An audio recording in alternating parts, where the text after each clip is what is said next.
el movimiento rectilíneo uniformemente acelerado. Me voy a centrar en que entendáis perfectamente cuáles son los términos que aparecen en las ecuaciones de dicho movimiento y cuáles son las condiciones de este. Un movimiento rectilíneo uniformemente acelerado es aquel en el que se cumplen estas dos condiciones que he puesto aquí arriba. Que la trayectoria es recta, independientemente de la recta, puede ser horizontal, vertical u oblicua, y que la aceleración sea constante. Cuidado con esta última condición. Que la aceleración sea constante no significa que el módulo sea constante.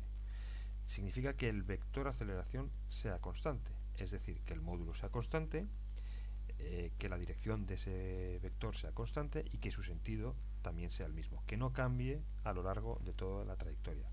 Por ejemplo, podríamos tener un movimiento en el que la aceleración del módulo fuera 2 metros segundo al cuadrado, pero cambiara el sentido en un momento determinado de la trayectoria. En ese caso no estaríamos ante un movimiento rectilíneo uniformemente acelerado. Las ecuaciones generales de este movimiento son estas dos de aquí, esta y esta. Esta nos da la posición del objeto a lo largo del tiempo y esta nos da la velocidad a lo largo del tiempo. Bien, en estas ecuaciones hay diferentes términos como son x sub 0, v sub 0, el tiempo t, t sub 0 y la aceleración. Veamos cada una de ellas qué significado tienen. Primero que nada, para estudiar un movimiento rectilíneo uniformemente acelerado hemos de dibujarnos el sistema de coordenadas, que muchas veces es libre, lo podemos elegir nosotros.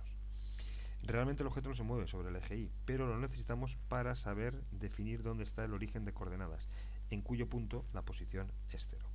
Aquí he dibujado dos posiciones, la posición inicial del objeto y otra posición. Vienen representadas por este vector verde y este vector violeta. No olvidemos que realmente estamos hablando de vectores, aunque utilizamos en los cálculos los módulos de las posiciones porque realmente solo se mueven sobre el eje X.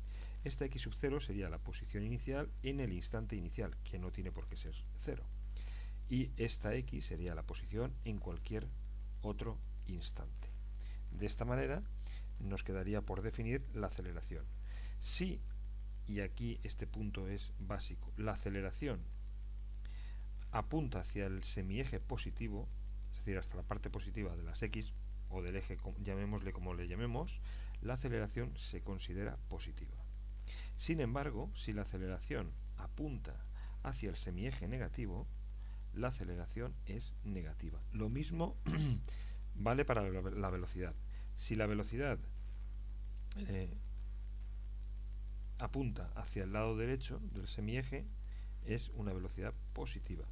Si apunta hacia el lado negativo, hacia el semieje negativo, pues entonces la velocidad es negativa.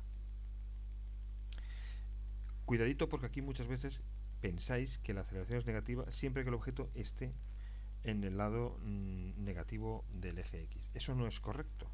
Podría estar aquí y la aceleración ser positiva. Lo que tenéis que fijaros es si la aceleración apunta hacia el lado izquierdo o hacia el lado derecho, o de manera general hacia el semieje positivo o hacia el semieje negativo. Veamos ahora algunos casos particulares. Bien, el primer caso particular que vamos a ver es un objeto que parte del origen de coordenadas, por tanto su posición inicial es 0, en el instante inicial lo consideramos 0, pero su velocidad inicial no es 0. Y se mueve con una aceleración positiva. ¿De acuerdo? Bien, en este caso vamos a ver cómo las ecuaciones generales se transforman en unas ecuaciones particulares. Os preguntaréis por qué lo hago así. Bueno, pues lo hago así porque realmente todos estos problemas, el primer paso que tendríamos que hacer es, una vez colocado el sistema de referencia y conocidas las condiciones iniciales, plantearlos estas ecuaciones y no hacer ningún cálculo hasta que esas ecuaciones estén planteadas. Dado que la posición es 0, este término no lo tendremos. Este término tampoco, porque el tiempo en el instante inicial lo consideramos 0. Por tanto, aquí me falta poner la velocidad.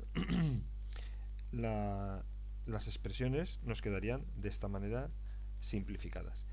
Esto es un más, porque la aceleración, hemos dicho en este caso que sería positiva, es decir, apunta hacia el semieje positivo. Por tanto, estas ecuaciones definitivamente quedarían de la siguiente manera. Estas serían las ecuaciones en las que ya hemos eliminado aquellos términos que son cero. Veamos un otro ejemplo. En este otro ejemplo vamos a considerar las siguientes condiciones iniciales. Una velocidad inicial diferente de cero, el objeto parte desde el origen de coordenadas y el instante inicial es cero. La consideramos distinta de cero y hacia el sentido positivo del semieje de abscisas, el sentido positivo del eje de abscisas, pero vamos a considerar ahora que la aceleración es una desaceleración, es decir, el objeto se está frenando y por tanto la aceleración es negativa. Veamos cómo las ecuaciones generales que hemos visto al principio se nos transforman en las ecuaciones particulares de este movimiento. En esta situación la posición inicial será 0, el instante inicial es 0,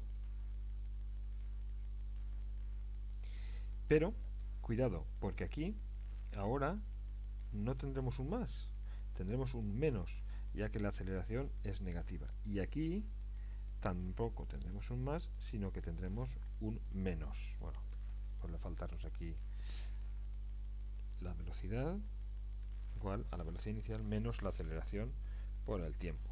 Veamos cómo quedan reorganizadas estas ecuaciones.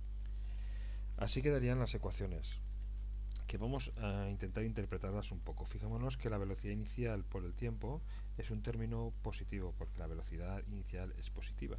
Sin embargo, esto es un término negativo. ¿Qué quiere decir? Que llegará un momento que la posición será cero, es decir, el objeto se moverá hacia la derecha y luego volverá hacia la izquierda hasta que llegará un momento que será cero y luego seguirá siendo negativo, porque este término será mayor que este, ya que este es un término de tiempo al cuadrado. Por otro lado, la velocidad inicial es positiva, a ella le estamos restando un término que es la aceleración por el tiempo. Significa que la velocidad durante un cierto intervalo de tiempo será positiva y apuntará hacia la derecha, en un instante determinado se hará cero y luego apuntará hacia la izquierda, porque el objeto se estará moviendo hacia el semieje negativo. Bien, resumiendo, a la hora de hacer este tipo de problemas tenemos que tener en cuenta dos cosas fundamentalmente: las condiciones iniciales, posición inicial, velocidad inicial, instante inicial, así como el sistema de referencia y el sentido de la aceleración, que puede ser negativo si apunta hacia el semieje negativo, o positivo si apunta hacia el semieje positivo. Si tenemos claras estas condiciones, a la que también podríamos añadir la condición de la velocidad inicial, de fijarnos si la velocidad inicial es positiva o negativa, dependiendo hacia dónde apunte, absolutamente todos los problemas de movimiento rectilíneo uniformemente acelerados nos saldrán de manera correcta.